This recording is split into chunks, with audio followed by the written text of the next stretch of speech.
Speaking in the Lok Sabha during a discussion regarding the demand for waiver of agricultural loans, on Honorable Member said, Mr. Speaker Sir, the point that we are discussing today is mainly about rural indebtedness. In this connection, I would like to make some suggestions about how to improve the credit facilities in the countryside. There must be decentralization of the credit system for agricultural purposes. I suggest that every panchayat may be given the status of a primary credit society with full banking support in the countryside. Everybody should have access to his own bank, namely his own panchayat. So one important factor that I want the finance minister to look into is that the system of credit for agricultural purposes may be decentralized, and in that panchayats must play a role. My second suggestion is this: the horse method of recovering debts must be stopped and it must be replaced by social pressure. Now we try to action the property of a farmer to recover debt. If there is misery in the villages, how much capital can we really get back? We only make the people run away from the villages. It is happening in the rural areas. So we must stop this horse method for collecting loans and make the farmer responsible before the panchayat. I am sure the social pressure will do the trick which the horse method will not. My third suggestion is this: land revenue up to a certain level must be waived. In the case of small farmers, it is similar to the case of income tax. I think the finance minister will appreciate this point. He will not be able to meet the administrative cost to collect income tax below a certain point, and it will not be economical. In the same way, land revenue below a certain point should be abolished, and above that point land revenue should be collected by panchayats only. In fact, the development outlay of panchayats must be related to land revenue that they collect.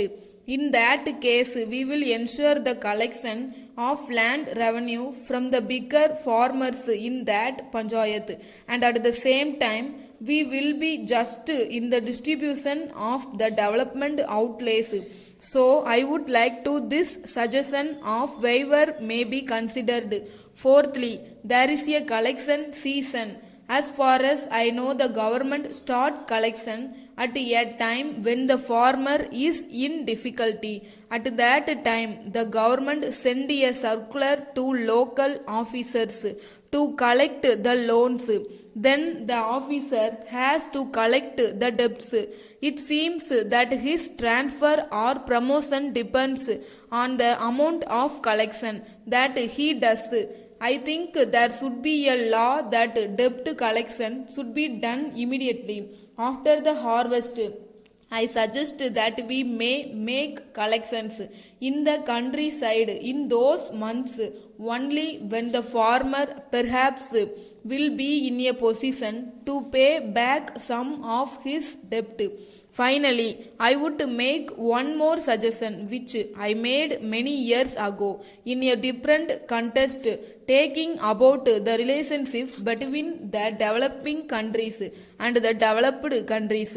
I said that at any point of time, the total interest paid on a loan should not exceed the principal. This may be applied to our countryside. If a farmer has been repaying a loan over a period of time and the total interest collected from him exceeds the amount borrowed, the loan should be written off. Once he has paid interest equal to the capital, the entire loan should be written off. With this, I conclude. Letter from Vasan and Company Limited, Gandhi Road, Coimbatore, to Messrs. Bharat and Sons Limited, Rajaji Salai, Chennai. Dear sirs, we are in receipt of your valuable order dated the 2nd January for the supply of 50 mono black water motors and happy to accept the same. We would like to inform you that we had some labor problem last week. Hence, we are not in a position to send the goods in time. Now we have settled the issue amicably. We would like to assure you that the above consignment will be dispatched to you before the end of this month. With reference to your enquiry about the latest price list and catalog of our new products, we are glad to enclose the same for your kind information. We would also like to inform you that 10% special discount is allowed on all purchases of our new products. If the payment is made in advance, we would be glad to send you any other information that you may require. On this occasion, I wish to bring to your notice that the government have recently raised the rate of tax on water pumps, and hence we have been compelled to raise the prices. I hope and trust that the revised prices will be acceptable to you and you will not mind this small increase. We hope that we will continue to have good business relationship with you. Yours faithfully.